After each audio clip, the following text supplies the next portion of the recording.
Hello friends, today I am going to teach you one of the most important concept from class 12 accountancy. This concept is the part of chapter number 1 financial statement of not-for-profit organization. Friends, I will give my 100% efforts so that I can deliver this concept to you in easiest and interesting way. And I will also request to all of you that please keep your notebook and your pen in your hand while watching this video and give 100% concentration to the video. Okay friends, this is CA Rohit Kaushik. Welcome to all of you to my YouTube channel CA Rohit Kaushik.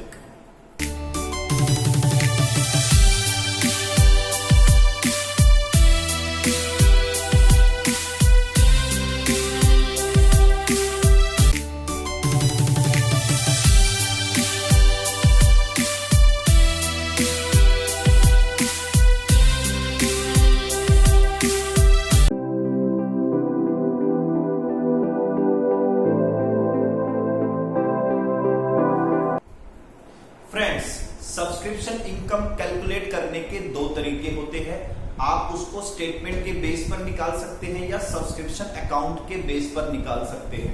अभी जो question मैंने आपको करवाया था उसमें मैंने statement के through आपको करवाया था। अब स्टेटमेंट के थ्रू अगर आप करेंगे तो ये आपकी स्टेटमेंट फॉर सब्सक्रिप्शन इनकम है। जो भी मैंने पिछले क्वेश्चन में किया वही मैंने यहाँ पे रिकॉर्ड किया है। इसमें बस एक पॉइंट एक्स्ट्रा है, सब्सक्रिप्शन रिटर्न ऑफ। अगर सब्सक्रिप्शन रिटर्न ऑफ हुआ है मतलब बैड डेट्स हो गए, कुछ मेंबर ने पे ही नहीं किया, भाग गए, ठीक है, उसको हम यहाँ पे ऐड करेंगे सब्सक्रिप्शन इनकम निकालते वक्त। ओके, इसके अलावा दोस्तों टाइमलाइन मैंने आपको अगेन दे दी है। इसमें मैंने पीवाई का मतलब प्रीवियस ईयर है, सीवाई का मतलब करंट ईयर है और एनवाई का मतलब नेक्स्ट ईयर है। ठीक है, इसको मैं एक्सप्लेन नहीं कर रहा बिकॉज मैंने क्वेश्चन में इसको अच्छे से एक्सप्लेन कर दिया था। ओके, एंड दूसरी तरफ है आपका अकाउंट, सब्सक्रिप्शन अकाउंट। और दोस्तों सब्सक्रिप्शन अकाउंट को समझने से पहले आपको दो तीन बातें इसके बारे में समझनी पड़ेगी। सबसे पहले आउटस्टैंडिंग सब्सक्रिप्शन हमारे लिए क्या होता है? हमारे लिए दोस्तों ये असेट होती है, जो मैंने पहले भी आपको बताया था। और असेट का ओपनिंग बैलेंस 11th में पढ़ा था दोस्तों, डेबिट होता है और क्लोजिंग क्या होता है? क्रेडिट होता है। Opening balance debit, closing balance credit. Therefore opening balance हमने डेबिट साइड डाल दिया, to balance BD outstanding subscription, opening outstanding और क्लोजिंग आउटस्टैंडिंग कहां चला गया? क्रेडिट में। ठीक है दोस्तों, in the same manner advance subscription हमारे लिए लायबिलिटी है और लायबिलिटी का ओपनिंग बैलेंस क्रेडिट होता है, क्लोजिंग डेबिट होता है। तो advance subscription opening balance credit side, advance subscription closing balance debit side. Okay, अगर सब्सक्रिप्शन रिसीव होता है दोस्तों, सब्सक्रिप्शन रिसीव होगा तो सीधी सी बात है cash account debit to subscription. और कैश को यहाँ पे क्या बोलते हैं? Receipt and payment account. तो receipt and payment account debit to subscription. In the same manner अगर सब्सक्रिप्शन इनकम की बात करें तो रिसीट एंड पेमेंट अकाउंट में क्रेडिट होता है, सॉरी वो इनकम एंड एक्सपेंडिचर अकाउंट में क्रेडिट होती है। मैंने भी ऐसे ही किया, इनकम एंड एक्सपेंडिचर को क्रेडिट किया है, इनकम एंड एक्सपेंडिचर को क्रेडिट किया है। Okay, subscription debit to income and expenditure. ठीक है दोस्तों, तो ऐसे ही सब्सक्रिप्शन में to income and expenditure account आ गया और सब्सक्रिप्शन में by receipt and payment account आ गया। और अगर हम राइट ऑफ करते हैं, क्या दोस्तों, क्या राइट ऑफ करते हैं? सब्सक्रिप्शन को, बैड डेट्स को, तो बाय सब्सक्रिप्शन रिटर्न ऑफ यहाँ पे आ जाएगा। ठीक है दोस्तों, आई थिंक आपको अच्छे से समझ में आ गया होगा।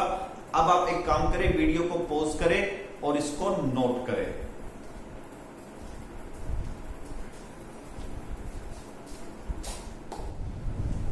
तो फ्रेंड्स, आपको कॉन्सेप्ट ऑफ सब्सक्रिप्शन अच्छे से समझ में आ गया होगा। नाउ अब हम क्या करेंगे? अब हम इस पे एक इजी क्वेश्चन करेंगे और एक या दो हम डिफिकल्ट क्वेश्चन करेंगे। तो फ्रेंड्स, सबसे पहले जो सब्सक्रिप्शन है उस पे इजी क्वेश्चन ये रहा आपके सामने। चलिए, तो दोस्तों question number 1, from the following information in the books of Azad sports club show the accounting treatment of subscription for the year ended 31st March 2020। मतलब हमारा जो ईयर एंडेड है, हमारा जो ईयर जो एंड होगा वो 31 मार्च 2020 को होगा। मतलब क्या है इसका, हमारा जो अकाउंटिंग ईयर है वो 2019-20 है। ओके, चलो अब हमें 31/3/19 को और 31/3/20 को सब्सक्रिप्शन आउटस्टैंडिंग दे दिया 6000 और 8000 रिस्पेक्टिवली। इसके अलावा एडवांस सब्सक्रिप्शन 7000 और 5000 आपको ओपनिंग में और क्लोजिंग में दे दिया। नाउ फ्रेंड्स, एक एडजस्टमेंट भी है यहाँ पे, subscription received during the year ended 31 मार्च 2020 कितना 58,000। मतलब टोटल सब्सक्रिप्शन इस अकाउंटिंग ईयर में जो हमने रिसीव किया है दोस्तों वो कितना है, वो है 58,000। तो चलिए हमें क्या करना है, अकाउंटिंग ट्रीटमेंट इसका हमें करना है फिनेंशियल स्टेटमेंट में। मतलब हमें बताना है कि subscription income and expenditure account में कितना अमाउंट क्रेडिट होगा, हमें बताना है बैलेंस शीट में कितनी एसेट जाएगी, कितनी लायबिलिटी जाएगी। ओके, हमारे पास बिकॉज डाटा 31/3/19 का भी है और 31/3/20 का भी है, तो हमने बैलेंस शीट जो है 31/3/19 की भी बना दी, 31/3/20 की भी बना दी। चलो दोस्तों, अब हम स्टार्ट करते हैं अपनी स्टेटमेंट जो हमें सब्सक्रिप्शन इनकम देगी। ठीक है, चलिए सबसे पहले subscription receive during the year कितना है दोस्तों, इस ईयर में कितना सब्सक्रिप्शन है 58,000 जो हमें रिसीव हुआ है। सब्सक्रिप्शन जो रिसीव हुआ है इस ईयर में दोस्तों वो है 58,000। इसमें ऐड कर देंगे सब्सक्रिप्शन आउटस्टैंडिंग एज ऑन 31/3/20, 31/3/20 पे आउटस्टैंडिंग कितना है 8,000। दोस्तों यहाँ पे हम 8,000 रुपए ऐड कर देंगे। Subscription in advance as on 31/3/19, 31/3/19 को सब्सक्रिप्शन इन एडवांस कितना है दोस्तों 7,000, तो ये भी हम प्लस कर देंगे। ओके, और इसके बाद हमें क्या करना है, हमें माइनस करने हैं दो अमाउंट। अब माइनस क्या करना है, सब्सक्रिप्शन आउटस्टैंडिंग ऑन 31/3/19, 31/3/19 का आउटस्टैंडिंग सब्सक्रिप्शन 6,000 माइनस करेंगे दोस्तों। इसके बाद subscription in advance as on 31/3/20, 31/3/20 को एडवांस सब्सक्रिप्शन जो है हम माइनस करेंगे। तो दोस्तों ये आपका आ गया सब्सक्रिप्शन इनकम, कितना आया दोस्तों, ये आपका आया 62,000। सब्सक्रिप्शन इनकम कितनी आ गई, ये है आपका दोस्तों 62,000। ठीक है, आई थिंक आपको अच्छे से समझ में आ गया होगा। चलिए, आपको पता है इनकम एंड एक्सपेंडिचर अकाउंट के क्रेडिट साइड में हम जो है सब्सक्रिप्शन को डालते हैं। तो बाय सब्सक्रिप्शन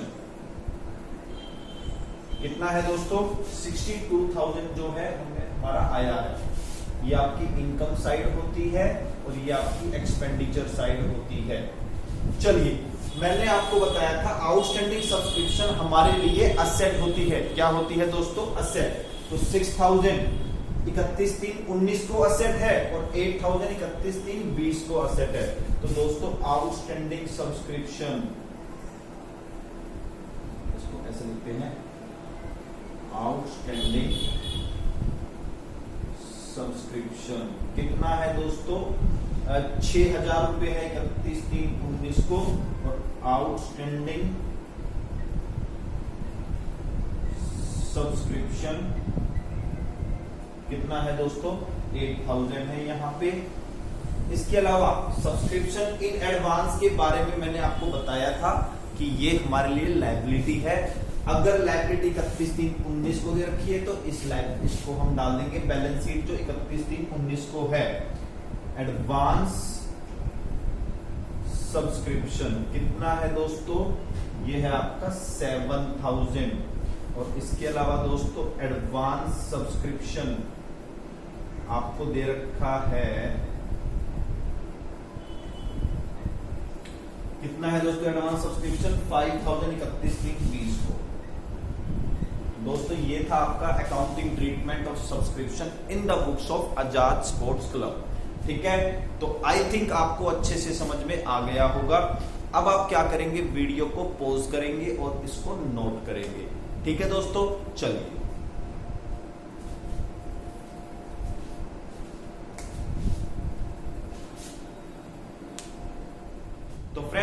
चलिए अब हम बढ़ते हैं आगे। अब दोस्तों जो क्वेश्चंस आप करेंगे सब्सक्रिप्शन पे, वहां पर अब लेवल थोड़ा सा हाई होगा, मतलब थोड़े से इंटरेस्टिंग क्वेश्चन होंगे। ठीक है, चलिए आगे बढ़ते हैं। तो दोस्तों ये आपको स्टेटमेंट ऑफ सब्सक्रिप्शन इनकम मैं आपको ऑलरेडी करवा चुका हूं। ओके, अब मैं आपको कुछ स्पेशल बातें बताना चाहता हूं। ये जो स्टेटमेंट आप देख रहे हैं दोस्तों, ये आपको आगे वाले क्वेश्चंस में भी ऐसे ही बनानी है। ओके, आगे आने वाले क्वेश्चंस में भी आपको ऐसे ही बनानी है। ओके दोस्तों, लेकिन अब जो क्वेश्चन में ट्विस्ट होगा वो फ्रेंड्स एक्चुअल में बताऊं तो मैं आपको, एक तो outstanding at the end of current year और outstanding at the end of previous year, मतलब आपको थोड़ा एक्स्ट्रा सोचना पड़ेगा दोस्तों। कहां पे? Subscription outstanding at the end of current year निकालने के लिए, subscription outstanding at the end of previous year निकालने के लिए। और दोस्तों मैं वादा करता हूं, मैं पूरे एफर्ट्स लगाऊंगा कि आपको डिफिकल्ट क्वेश्चन करने में भी परेशानी ना हो।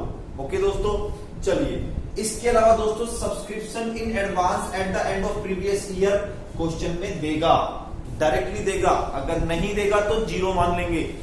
Similarly subscription in advance at the end of current year, वो भी क्वेश्चन में ही देगा। अगर नहीं देगा तो जीरो मान लेंगे। बस थोड़ा एफर्ट आपको लगाना है, थोड़ा एक्स्ट्रा आपको सोचना है। केवल कहां पे? Outstanding at the end of current year निकालने में, outstanding at the end of previous year निकालने में। ठीक है दोस्तों, चलिए अब जो ये दो पार्ट मैंने आपको बताए आउटस्टैंडिंग वाले, उसको करने के लिए कुछ नोट्स मैंने बनाए हैं स्पेशल। अब वो स्पेशल नोट्स हम पढ़ते हैं। स्पेशल नोट्स में सबसे पहले मैंने आपको बताया बिल्कुल आसान, CY मतलब करंट ईयर, मतलब इस स्टेटमेंट के अंदर CY का मतलब करंट ईयर है, PY का मतलब प्रीवियस ईयर है। मैं ऑलरेडी आपको बता चुका हूं। ठीक है, सेकंड पॉइंट, सावधान, एंड ऑफ प्रीवियस ईयर, पिछले साल का एंड इक्वल टू होगा बिगिनिंग ऑफ करंट ईयर, मतलब इस साल का बिगिनिंग और प्रीवियस ईयर का एंड एक ही बात है भाई। 1 अप्रैल 2019 बोल दो या 31 मार्च 2019 बोल दो, एक दिन का ही तो अंतर है दोस्तों, बिल्कुल सेम है। चलिए थर्ड पॉइंट दोस्तों, very important point, subscription outstanding at the end of the year is not equal to subscription outstanding for the year. मतलब एक ईयर के एंड का जो एंड की डेट का जो आउटस्टैंडिंग है वो जरूरी नहीं है कि बराबर होगा उस डेट उस ईयर के आउटस्टैंडिंग के। मैं रिपीट करता हूं दोस्तों, एक पर्टिकुलर ईयर के एंड का आउटस्टैंडिंग और उस ईयर का आउटस्टैंडिंग दोनों अलग अलग होंगे। अक्सर दोनों अलग अलग होंगे, रेयर केसेस में दोनों सेम भी हो सकते हैं। चलिए ओके, तो अभी जो स्टेटमेंट आपने पढ़ी वहां पे outstanding at the end of current year, outstanding at the end of previous year, मतलब हमें स्टेटमेंट में क्या चाहिए? हमें फॉर द ईयर नहीं चाहिए, हमें eight the end of the year चाहिए। हमें ईयर के एंड वाली डेट का आउटस्टैंडिंग चाहिए, हमें ईयर का आउटस्टैंडिंग नहीं चाहिए। ठीक है दोस्तों, चलिए नोट नंबर 4 के लिए हम अगली स्लाइड पे चलेंगे। आप क्या करें, वीडियो को पॉज करें और देन इसको नोट करें। ठीक है, प्लीज। दोस्तों पिछली स्लाइड में मैंने आपको करवाया था कि subscription outstanding for the year need not be equal to subscription outstanding at the end of the year. Okay, हाँ, जो स्टेटमेंट हमने की, स्टेटमेंट फॉर सब्सक्रिप्शन इनकम हमने की, उसमें हमने क्या यूज किया? Subscription outstanding at the end of the year. अब दोस्तों subscription outstanding at the end of the year कैसे निकलेगा? उसके लिए एक फॉर्मूला है, subscription outstanding at the end of the current year अगर हमें निकालना है तो दोस्तों कुछ नहीं करना आपको, subscription outstanding for the current year, इस ईयर का आउटस्टैंडिंग उसमें ऐड कर देना। क्या? Subscription still outstanding of previous years. मतलब एग्जांपल के तौर पे मान लीजिए इस ईयर में 10,000 रुपए सब्सक्रिप्शन नहीं आया तो इस ईयर का आउटस्टैंडिंग हो गया। ठीक है, अब पिछले ईयर का 5,000 सब्सक्रिप्शन आना बाकी था, लेकिन उसमें से 4,000 इस ईयर में आ गया, तो दोस्तों स्टिल आउटस्टैंडिंग कितना है पिछले साल का? 1,000 रुपए। तो 10,000 रुपए प्लस में 1,000 रुपए, 11,000 रुपए आपका बन जाएगा इस ईयर के एंड का आउटस्टैंडिंग। ठीक है, तो दोस्तों इस नोट के बेस पे आप निकाल सकते हैं। इसके बाद अब क्वेश्चन अराइज होगा कि subscription still outstanding for previous year कैसे निकालेंगे। दोस्तों इसका भी बिल्कुल सिंपल सा फंडा है, या तो क्वेश्चन आपको डायरेक्टली गिवन देगा, अदरवाइज क्या करेंगे आप, जो प्रीवियस ईयर का आउटस्टैंडिंग है, subscription outstanding at the end of the previous year, पिछले ईयर के एंड का आउटस्टैंडिंग है दोस्तों, उसमें से वो अमाउंट माइनस कर दो जो उसमें से यहां पे रिसीव हो गया, क्या लेस कर दो subscription of previous years received in current year. हमारे एग्जांपल में 5,000 रुपए पिछले साल के आने बाकी थे, पिछले साल के एंड पे आउटस्टैंडिंग थे, अब उसमें से 4,000 रुपए दोस्तों यहां पे आ गए, तो सीधी सी बात है 5,000 माइनस 4,000, 1,000 रुपए क्या है दोस्तों, स्टिल आउटस्टैंडिंग। तो आपका क्या आ जाएगा, सब्सक्रिप्शन स्टिल आउटस्टैंडिंग। ओके दोस्तों, आई थिंक आपको अच्छे से समझ में आ गया होगा। तो फ्रेंड्स अब आप क्या करेंगे, note number 4 and note number 5 जो है नोट करेंगे वीडियो को पॉज करके। चलिए